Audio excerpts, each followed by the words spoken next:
on comedian Robert White, who, of course, was a runner-up a couple of years ago now on Britain's Got Talent.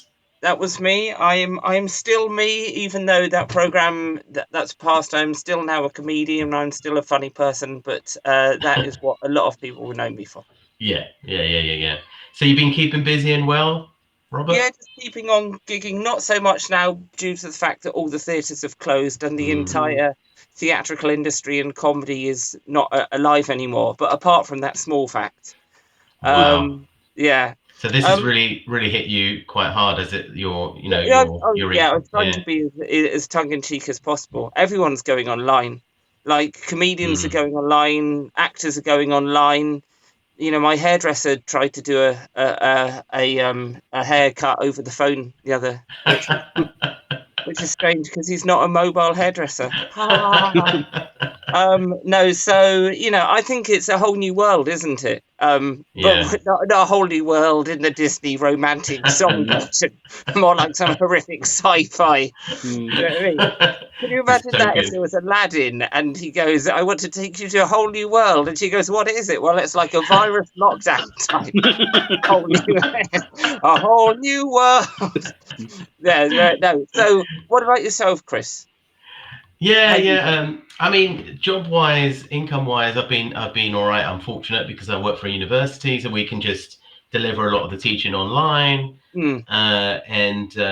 so most of the teaching anyway can be delivered Do online. you have out of interest? Do you have any exams? Because that was in the papers today with the GCSE and A-level. Have you got any exams where you're having to guess people's marks where otherwise you wouldn't have? No, we can do it Oh, all. We can do all the assessments online, so oh, cool. we can do it. We can do it properly. I wouldn't be wanting to guess anyone's marks. No, but you Marks. know what I mean. I Yes. mean, that's Oh, just Barry, he's a C. exactly, exactly. Yeah, I mean, what a terrible position to be in as a Yeah. teacher. What, you know Crikey. Barry, do you? Yeah. It must be well, it must be worse for because I was a teacher briefly, and obviously we respect teachers, but we all know from when we were a kid there were a few who were slackers. Can you imagine, like, I don't know, maybe it's your geography class or your physics class, and you get, oh no, Mr. Simmons. How he doesn't know anything about geography, let alone me. Do you know what I mean? There must be that element Yeah. of it as well. There Yeah. must be Yeah. everything. There must be teachers who are going to give the wrong marks to students. There are going to be students who would have otherwise got better marks if they'd have done the exam. All that sort of stuff. It's And well, that's why. if you're a student and you end up getting a bad mark as a result of this, I mean, how bad can life get? I mean, you're thrown this huge curveball with this whole, lockdown, coronavirus crisis, and you end Yeah. up getting a bad mark just purely because, teachers decided he doesn't like you. I mean, Well, I don't know. The irony would be if you were, I don't know, studying chemistry and you'd done your dissertation on viruses, and yeah, all of a right. sudden you got a low mark on viruses, and now you knew so much more than you did before, and, and you would ace the exam because you've just learned. So anyway, no, Yeah, that that would was be ironic. Yeah, but no, yeah, I mean overall, I'm okay. Obviously, yeah, I have two autistic kids. I've got three boys, two of whom are autistic, and this yeah. has affected them significantly. There's no What doubt. ages are they?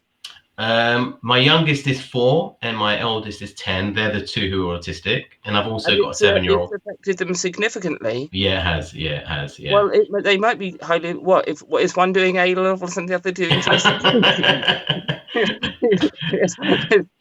No, not yet, not Sorry, I'm yet. joking. No, No, no, no. no. No, no, actually my youngest son, he was making great progress. I mean, he was struggling with communication and social interaction and things like that. And he was making great progress. We really got in there early, and put in lots of support. And all of this has just stopped everything, and you can see that he's now, thinking of that curve, that epidemic curve. With him, it's flattened out a little bit in terms of his sort of progression.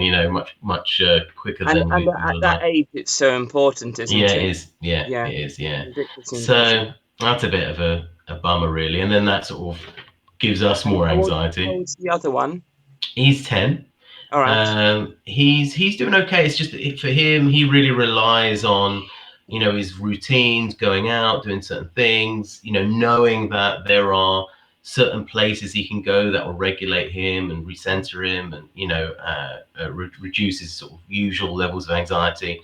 And Have you put any processes in for that, or any ideas or thoughts? yeah, so we've tried to put in new sort of structures and routines into his day. Yeah. Make things visual, visual sort of social stories and timetables. And just be sort of as kind, as patient, as flexible as possible, really. Yeah, and he's All doing right, cool. okay, but he's struggling a bit.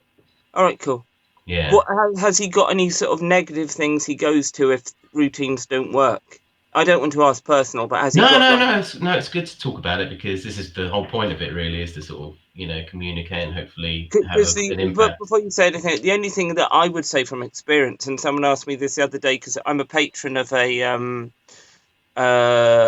theatre group, and lots of them are Asperger's and autistic. The only my personal experience is when, and I don't know what James says about this, when you go through your normal life, you've got your routine, and if your Mm, routine doesn't work, you've got your negative places you go to, which are quite destructive. mm, And those are your two default places. Either everything's good because you've got your routine, or you've got your destructive places.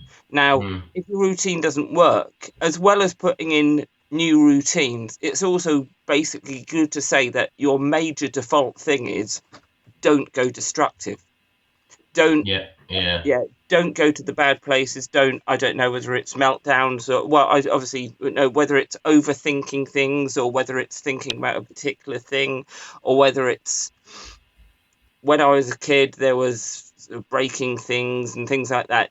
So it's a case of don't go to the negative, because um, the routines. It's not just about building other routines, but it's a defending against the negative happening. Does that make sense? Oh, definitely. Yeah, it's all about Okay. that. Yeah. As soon as you go into the sort of destructive, negative place, then that's what really hurts your mental health even further, isn't it? Mm, So yeah, you don't want to be in that place. So for us, it's all about trying to prevent that from happening, but yeah, also to maximize his happiness, which is difficult because everything is upside down. All of the routines and structures and normality of everyday life, the whole yeah. game that we've been It's playing awful. It's horrific. is It's horrendous. Yeah, yeah, Yeah.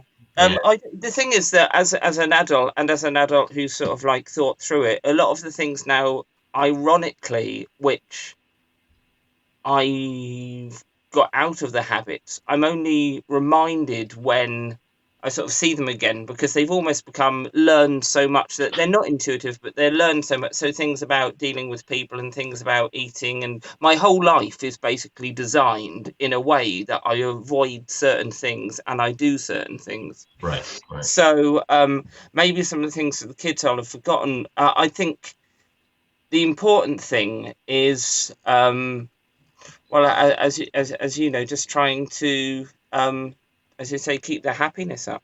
Yeah, yeah, definitely. Yeah, yeah, yeah, yeah.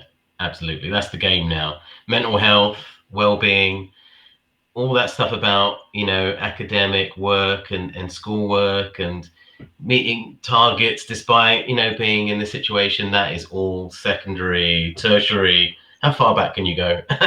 Obviously that is important, but Right. number one is well, is mental health and well-being for Yeah, sure. sure. Yeah, you have to be flexible and really as kind and as patient as possible. But All right. And yeah, what about James? How is Yeah, well, I'd life? just like to second what you said. I mean, having those foundations, it's very important. I know certainly when I was young, and also with my son, who's now 12, he has to have those sort of foundations and structures there. And he's also got some a lot of more additional needs, a lot of learning disabilities and things like that. So he Yeah. needs he took a lot of experience for me to find out what works and what he likes and what he doesn't like, what educational things he likes, and what hobbies he'd like to pursue and that kind of thing. And I have to go down like he's got a lot of sensory processing things, so that's a good thing to tap into. When he's feeling anxiety, when he's out of his routine, that's a good place to go to, like with sensory play and anything, like you could go to a website of an occupational therapy and things like that, and they've got a lot of good things like physical exercise and exercise is good. I know it sounds strange, but I've got a friend who's got severe depression, and we were talking about this the other day, because the worst thing if you've got severe depression, you want someone to tell you is, oh, just cheer up and watch a happy film. But there is an extent to which, if you do just cheer up and watch a happy film, often it works. Right. So when you've been in that mood, and because I've had depression in the past as well, when you've been in that mood and someone goes, you don't want to hear it, but often the obvious things like getting exercise and getting out and listening to music you like and doing something positive you like and taking part in your special interest if you're a kid. Like when I was I've got obscure, I used to sew a lot, and I used to listen to musicals. Yes, you can tell I was gay, but all these sort of positive things which put positive vibes into you are the places to go to. Yeah, definitely. Yeah. So are you going to play a little song for us, Robert? I haven't got it plugged in and rigged up, but this is I'm going live over the weekend, so this is why my camera is in the house. All right. I could play a song without music, but it would be like there we go. Sounds better than any Danny Minogue, but apart from that, or better than any Michael Bublé. But so I'm probably going to say this, and we're probably going to have people ask questions, or are people engaged, or is it just us three that it's going to go out to? And well, for now, it's just us. I think obviously we've got some people listening in and watching, but no questions. If people want to sort of ask any questions, so that we're not, because this happens before, you go and you talk in schools and you give your whole sort of chatty type speech type thing, and then 5 minutes before the end, someone says something that you could have, gone on for ages about, because it's a really important point. Yeah. How's your mental health been generally during this whole situation? Yeah. Well, I've got, let's see, autism, which is regulated by lots of rules and lots of routines. I've got to the age now where I've got sort of fallback routines, where, as I say, it's not just about doing the positive, but it's about avoiding the negative. So if a routine doesn't work, the thing you tell yourself to do is not to go to the negative. I've got issues surrounding eating disorders when I was a kid, and surrounding sort of depression and anxiety and all that sort of stuff. And I'm just trying to do as much as possible. It sounds quite horrific, but my let's see, I've got 2 or 3 main rules which are getting me through at the moment. Rule number 1 is don't be destructive, because it's very easy to, I've said that it's very easy to go to the bad place if your routines aren't there. Rule number 3 is it's not me, it's not personal, it's happening to everyone. Yeah. And I think that's an important thing to know, because it's one thing to think, comedy's not going anywhere, I'm going to give up comedy. But then that possibly from years ago, but that becomes a bit meaningless if there is literally no comedy and no theatres, and it's sort of like walking out on your dead wife. I know, do you know what I mean? Yes. I don't love you anymore. What? Oh, yes. Or I understand that from if we take the comedy out of that, that's quite a horrific image of actually walking out into someone's dead wife. But you get what I mean? It's sort of like it's like going to your boss goes, you're fired, and you go, well, I don't care, I quit. Right, you know what I mean? Right. You can't. So if it's happening to everyone, it may well be that your place is a bit of a pants place, but everyone's place is a bit of a pants place. So literally everyone has moved down in the queue. Do you know what I mean? I'm not live gigging comics who are maybe opening. I close shows and I do theatre tours and stuff like that. Maybe there's comics who haven't got to theatre tours, they're not gigging. But then also the Jack D's and the Lee Evans, the big ones, they're not. No one's gigging. Literally, apart from people on pre-recorded TV or when they're recording TV without audiences. It's all about everyone has been moved back in the queue. So don't take it personally. And the other thing I'd say is the case of waiting. It's one thing about autism routine is sort of wanting to know, and I'm sure loads of people have autistic people, and I definitely have screwed up various different decisions by trying to force what the answer is. I'd rather know than deal with the question, because the unknown factor, if you've got a mind which operates on definites rather than things being unknown, is such a bugbear. So I think what I'm trying to tell myself is this is like a volcano, and there's a volcano simmering in the distance, and some people are saying it's going to explode and destroy the world, and some people are saying it's going to slightly fart in our face, and we don't really know what it's going to do. Right. And we've got to wait for it to do its business, because if we decide what it's going to do before it does it, we probably will get it wrong. We don't want to, we don't want to put blinkers on our life before it does its business. Does that make sense? Totally. Yeah. I think that's a great analogy. The uncertainty of it all, the unpredictability of it all, how long it's going to, take to see it play itself out. The impact that it's going to have on everybody, whether it's going to affect you personally, and whether your family, direct family, and friends are going to be affected. All those kind of unknowns are just so anxiety provoking. And I think the thing is, if you're autistic, not only do you have all those questions, but for every question, you have a question on a question, and then a question on a question, and then an anxiety about that question, and then the depression caused by that question, and then sometimes a logical stroke lateral conclusion which is slightly incorrect to the side of what it should be upon that. Do you know what I mean? So for me, there's a lot of writing down and a lot of working things out, so I don't ask the same question time and again. You write it down and you go, well, that's a question, that's the answer, I've got that on a piece of paper, I'm not going to think about that time and again, because anxiety is frequently the same thing over. Right. That's what I was going to ask you, how you sort of break that chain of thinking. So for you, it's diarizing and writing down. So if you're well, you're the one who works in academia, so you use the term diarising, but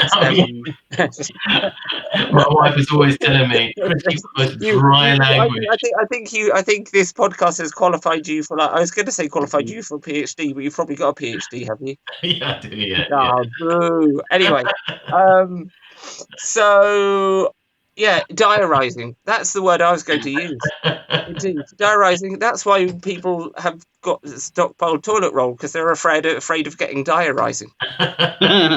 Oh, is that what it means? I don't know. So writing things down, because that makes a non whatever the word of what's the opposite of a variable? That makes a variable a constant. Oh, right. Instead of like a thing which is going, and so many friends who've got anxiety, and this is the thing, I don't know with your kids, you'll notice this, but so many adults who are autistic, a lot of their friends, like I've got a few friends, and a lot of my friends are people who I connect with paradoxically, because there is some sort of, they've got depression or they've got anxiety. No, I'm not specifically going to look for people, but people, you sort of connect with people who are similar to you. And lots of my friends, two or three close friends with anxiety, it's the thing you do. You write it down and you look at it and you try and process it in as many different ways as possible. And that way you're not just repeating the same thing, knocking at your noggin time after time. Makes sense. Has this whole situation also influenced you creatively? I mean, are you sort of, writing new comedy or producing more, making new music Well, consequence of all this? Or what happened was I did a tour last year, and after the tour, I then wrote a musical. After the musical, I was then in pantomime, for which I had to do writing. And then I was writing my show for this year. And all of that time, I wasn't following my online presence. So what I decided to do for the tour was to re-engage with online and then try and sell tickets for the tour. And as I was just re-engaging with the tour, re-engaging online recently, I was writing things about the virus, and I thought, oh, this is great. I didn't think this is great. What a horrific thing to say. I was writing little songs and making jokes about the virus, and it was getting engagement. And my mind was, well, I say this about this topical thing because it will pass, and next week will be a different topical thing that passes. And at first it was, a subject matter for comedy whereby you're going, well, there's things you can say about this. But the more it goes on, I think it's in the middle ground at the moment. When it first started out, it was like a sort of a funny, it was odd, and it was on the horizon, and you could make a joke out of it. In a few weeks or months' time, it'll go to gallows humor, where it'll be so bad people will be able to make jokes about it. But at the moment, it's just kicked into being really rough and bad. And I think people are thinking, we just don't want to hear about it. We sort of don't believe it's actually... We've got to the point now where, yes, I am writing things, but the little jokes I'm making today are about the fact that, I've got out of bed once this week, or you go for your monthly shower, or I've got 12 days in this week. Do you know what I mean? Things like that. I'm wishing you a Merry Wednesday. Are there 3 Wednesdays this week? I think it's got a bit sort of... It's turned from the silly jokes about, coronavirus versus coronavirus, which was hilarious last week. Oh, dyslexia fail. I looked up coronavirus. And now if you put that joke out, it'd be a bit like, well, it's sort of a bit too true. Do you know what I mean? Yeah. So I'm writing other things, and I'm concentrating on other projects I have to do. Right. And I'm trying to sort of, like all the theatre, as I said, you're trying to diversify and go online. Hairdressers are trying to go online. Butchers are trying to go online. Footballers are trying to go online. Everyone's doing a dance or something. I wouldn't be surprised if I, saw the Pope doing a dance saying, well, our congregations are going down a bit this week. Right. But it's crazy times. I saw I saw the Baxter's soup video that you put online. Yeah. Well, that was a serious thing. That was a serious thing. I think the thing is, because I've got followers who are autistic, and I've got followers who follow me from Britain's Got Talent. I've got followers who follow me from live gigs. I've got followers who follow me because I'm gay. I've got all these different things, and sometimes they don't match up in what they're thinking. But the Baxter soup thing was literally just true because of my when I was young, when I was 16, I was 16 stone, which is fat, or it's very fat if you're gay. And I think that one of the things that I put into place as a routine to regulate my eating was the fact that I have basically every day I eat the same meal, which is a slightly autistic thing anyway, to eat bland and similar all the time. But because of regulating my eating disorder specifically, it isn't literally just a small group of food. It's literally exactly the same meal day after day. Right. And who would have thought that Baxter's French onion soup would be one of the things that people want to stockpile? But the first day I went in, and it was almost as if people went into that sort of like a American, nuclear bunker phase where we've got to get cans. Yeah. Right. Now, all I can imagine that there's these people who are going to be sort of like in months' time, basically eating loads of canned food that they never imagined they had to eat, because we now realise you sort of don't need to stockpile because the supermarkets are low, but they're not totally depleted. Yeah. I can imagine there's going to be probably people who survive the coronavirus, But in 4 months' time, they're going to die of scurvy because everything they've eaten has no vitamin C in it because it's basically come out of a pre-packaged. You know what I mean? They're basically eating pasta and toilet roll. That would be ironic. Yes. Yeah. No. So did you find some in the end? I have got. I ordered some online. Baxter's contacted me and said they want to send me some, but I think that's a bit rubbish. You can't take things for free just because you've put out, And people did offer to, because it was very strange because I put out in the message, I can't find this anywhere, and within 2 minutes, this lady put, well, you can get it on the internet. So, but what had happened was, like, I think 2 years ago when I thought about, this is how ridiculous I am. I thought about bulk buying a stack of it. And I thought about bulk. I thought you could only get it in pallets of 240 online, but apparently you can't. So I've ordered some online, which means that I've now got. What's the date today? The 3rd. Yes. I have got 4, 5, 6. I've got 3 days without it. I usually go maximum of 1 to 2 days without it because if I'm gigging, I gig away. So sometimes I'm in a hotel and you literally can't, microwave your own soup in a hotel room. Well, not without them clocking on and confiscating the microwave from the bedroom. But I would say, particularly as I don't use the microwave when I'm in a hotel, I use their hairdryer, and it ruins their hairdryer. That was a joke, which you couldn't tell from the fact you didn't laugh. But yeah. So what if I haven't got my meal of Baxter's French onion soup, 600 grams of mushrooms, green beans, baked potato, ham, apples, pineapple. That's what I basically have every day. If I haven't got that meal, I have a ham salad and maybe I have some extra spring onions as well to make up the soup. But if I go more than 2 or 3 days, then it brings on all these sort of like issues with diverting back to bulimic thinking, not bulimia itself, but bulimic thinking. And then if that goes too long, it diverts back to bulimia. But that hasn't been for years. So I'm hopeful.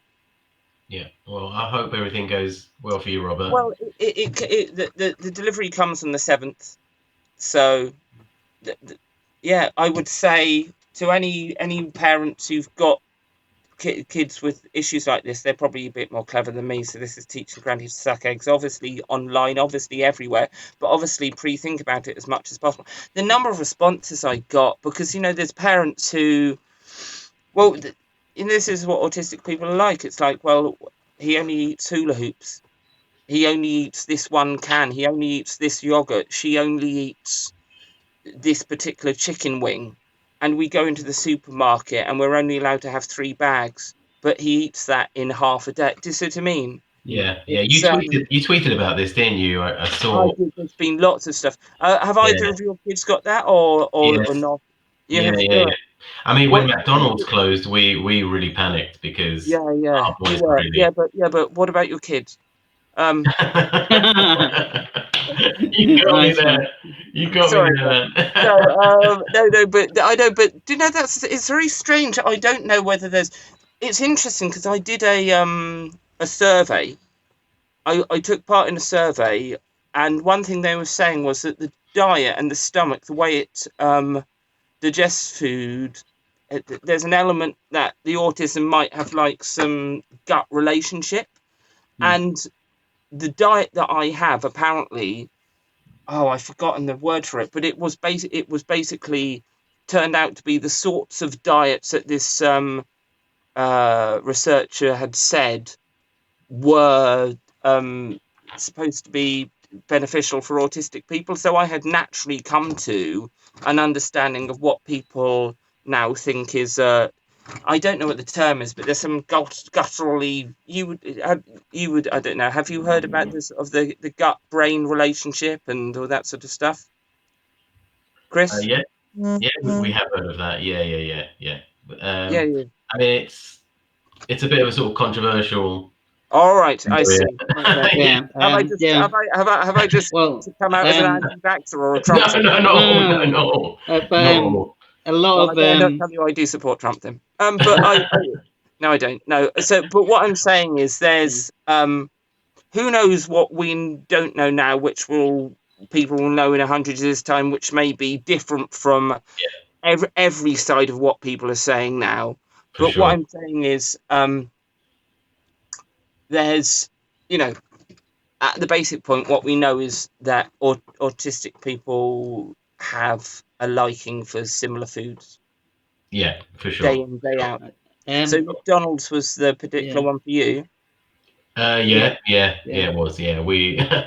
I suppose we all, myself included, I'll throw myself in there. We all had a bit of a mini heart attack with that one. Quite literally. Literally. Because due to the McDonald's. Yeah. It wasn't just it closed; it was just like the build-up of fat from Yeah. burger after burger. But one interesting thing is, and because when I couldn't get hold of the soup, one lady, I think she was being really kind, but she said, "Why don't you find out the exact recipe of that soup and make it yourself?" And you think, no one could ever find the exact same recipe of that. That is the autistic thing, isn't it? It's like I have to have exactly right. that. Yeah. Yeah, It's the same with different supermarket brands with my son, and with me. To be quite honest, with some things, even if it's the same thing, like my son likes beetroot salad in a tub. If I buy it in one supermarket, he won't eat it because it's not exactly it's not as sweet or whatever. It has to be one certain supermarket that does it. Well, it's strange, isn't it? Because the autistic thing is hypersensitivity. And or the opposite. Sense, isn't it? So you think to yourself, my son is the opposite. He's hyposensitive, so he needs a lot of strong flavors. All right. He won't eat bland things, which is quite the opposite of most. I think autistic people is the opposite, isn't it?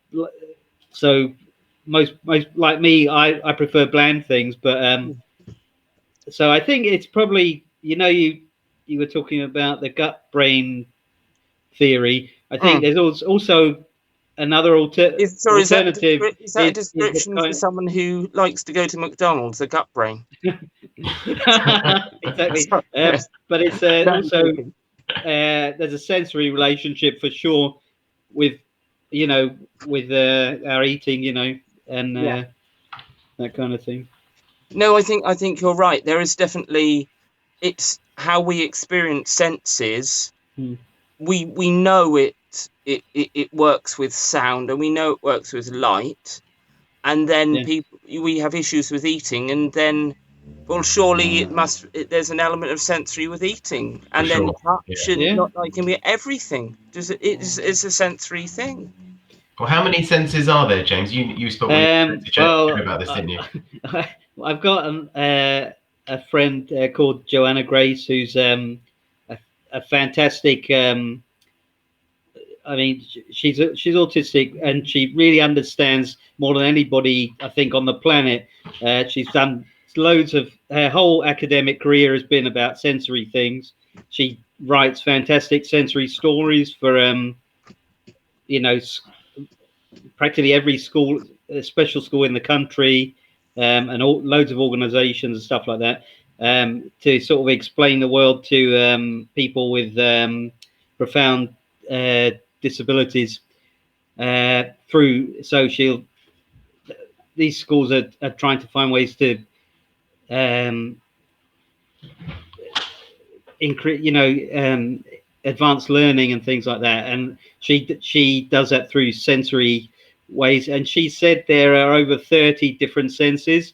There are lots of different senses that most people have never heard about. For instance, my son, he'll eat his meals and he won't stop eating. He hasn't got the sensory connection. There's a sensory connection to our stomachs that tell us when our stomachs are full, and he hasn't got that. So you know, we only ever think of like, yeah, you know, there's the film The Sixth Sense. It's called The Sixth Sense for the obvious yeah. reason that, haha, how can there be more than 5 senses? But you know, we are people of small minds until you have these great academics who find out that, you know, there's common sense and sensei. I don't know. So we have a question here All right. from Nadia. Yes. She asks, "Can I ask if you could talk as a child? I hope you don't think I'm being rude. My 3.5-year-old isn't talking, and I just wondered if this is a typical trait, as I keep being told it is." So, I mean, I suppose if you want to talk about your own experiences, if you like, but I mean, I can tell you, Nadia, that it isn't. Yeah, it is. It is a somewhat typical trait. It isn't. That speech delay and speech and language delays is often the case with autistic children. That was the case with my 2 children, but that isn't to say that they won't end up talking. With speech and language therapy, with structure and support that you give him or her, then for sure a big progress could be made quite quickly. But at the end of the day, it's not a race. And in fact, talking isn't even. I mean, obviously, it makes things easier if you're able to talk and understand language in social interaction. But talking isn't the only means of communication. It's the one that we, rely on and know the best. But in fact, there are other methods of communication. So don't be too despondent if, he doesn't really, significantly talk, for a long period of time. You can certainly find other ways to communicate with him, and do trust that with support and guidance, also good speech and language therapy, big progress can be made. I've seen it in many children, many times. James and Robert, I don't know if you want to mention anything. James, I can, but do Okay. you want to say James?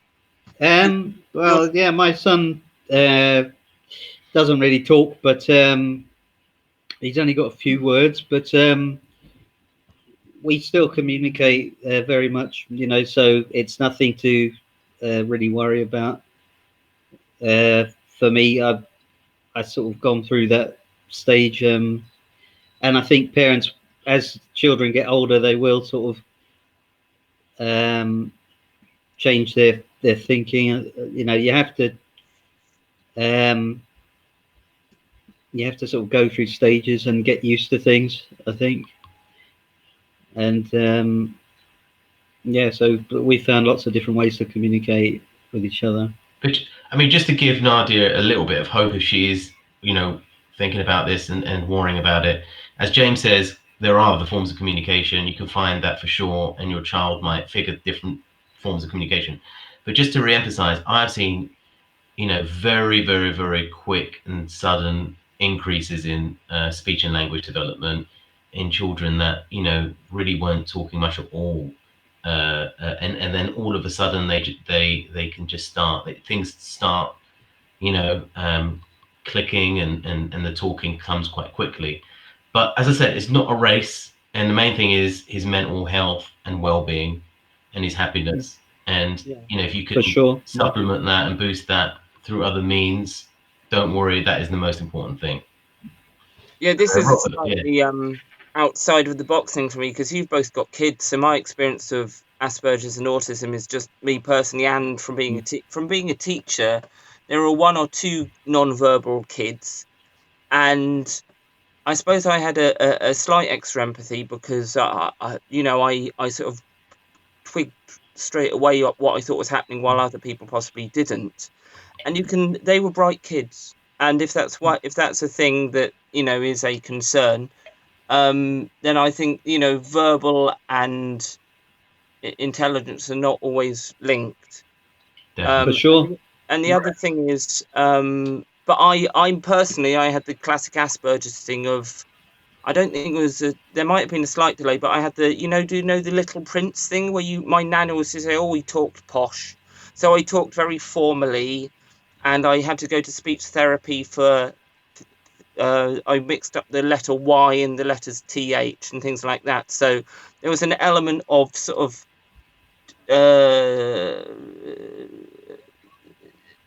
slight misunderstanding of sound and stuff like that. And speech therapy was fantastic for me when I was a kid, and it helped me all the way through. But I think it's, if look at the kid's face, and are they smiling and are they happy? That's it. That's the main thing. Yeah. Yeah. Okay. Well, thank you, Nadia. So, Robert, I know we've taken up a lot of your time already, and I know you've got other things. You're a busy man. Yeah, I've got somebody who needs me. So yes. So, unless you've got anything else you'd like to add, any kind of thoughts or anything like that, we'll let you go because I know you're busy, and I'm grateful for your time. It's great. Thank you. If anyone's got any feedback or anyone's got any questions from looking at this, maybe we can do this again. And otherwise, to everyone, just think positive. It could be worse. It could be all of this plus rain. At least the outside you're not allowed to enjoy is sunny. Imagine sitting inside looking at rain going through the window. Right. Well, going through the window, that would be awful, wouldn't it? But yeah. Cool, wicked. So I will go now. Goodbye to everyone. Bye, James. And bye. And have a wonderful Friday evening. All right, bye. Thank you, Robert. Thank you. Bye-bye. Bye-bye. Okay, so we'll also say bye-bye. Thanks a lot, James, for your time as ever. I thought that was quite fun and interesting. And really great to hear from Robert. But hopefully we can do it again with him. It was fun. Yeah. All right, so bye from us also, and bye, Daryl. All right. Cheers, James. Thanks a lot, mate. Okay, thanks.